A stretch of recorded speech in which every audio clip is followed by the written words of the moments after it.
بسم الله والصلاة والسلام على رسول الله، إن شاء الله تكونوا لاباس مرتاحين.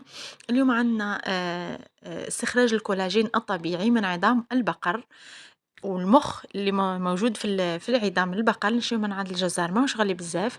نغسلوه ويكون مقطع هكا واجد بهذه الطريقة. طريقة الاستعمال: نحطوه في برمة. أنا استعملت البرمة عادي، يعني مانيش حنعملها ضغط، حنخليها تغلي على راحتها، نقص عليها النار أقل حاجة ونخليها تغلي 6 سوايع، من 6 تاع الصباح 6 تاع العشية.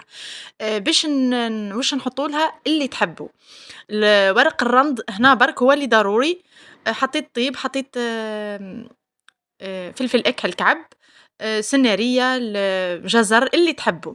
نقص عليها النار ونخليوها حتى يخرج هذا العظم تماما. كي تنشف نزيدوا لها الماء، خاطر انا استعملتها برمة عادي ما درتهاش ضغط، ونخليها تغلي على راحتها. من بعد نصفيو.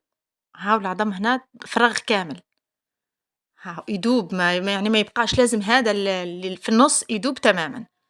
نصفيوه ونتحصلوا على هذا المرق اللي تقدر حقيقة تشربه هو هكا، وعلاه لا. بصح أنا نحب نصفي الطبقة الدهن اللي تكون من الفوق. هي طبعا أكيد نستعملوها، بصح أنا ما نستعملهاش. هنا حطيت هذا حطوا في أي حاجة طبعا تحبوا باش تجينا العملية من بعد كي نستعملوه سهلة.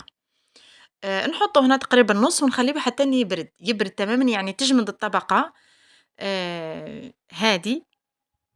واللي نحتاجها احنا طبعا هي هادي، اللي من تحت، الكولاجين اللي نحتاجوه اللي هو هذا. الطبقة اللي من الفوق هذيك اللي تحب تستعملها، بصح أنا حنتخلص منها تماما طبعا.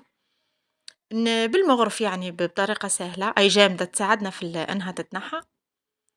نحيوها كاملة،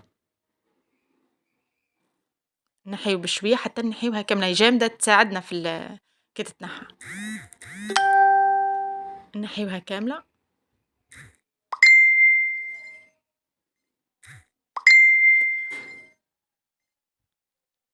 ومن بعد نحطها، نبداو نقصها، نتحصلوا على هذه النتيجة. هذه هي اللي نتحققها بالذات ونستعملها. هنا أنا حنقصها مربعات ونحطها تجمد. نحطها في أي حاجة يعني باش تجمد برك. نحطها متباعدة على بعضها باه ما تتلصقش في بعضها، باش كي نجبد بالكعبة يعني. ونحطها تجمد في الثلاجة، وطبعا أكيد مش حتدي وقت كبير في إنها تجمد.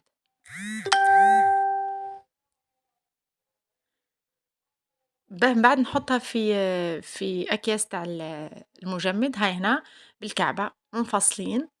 نستعملها في أي مرق أنا حنستعمل فيه، يعني نطيب جاري، كسكسي، أي حاجة راح نستعملها نحط فيها، طبعا للنكهة وللفايدة. كولاجين البقر وجاية طيبة.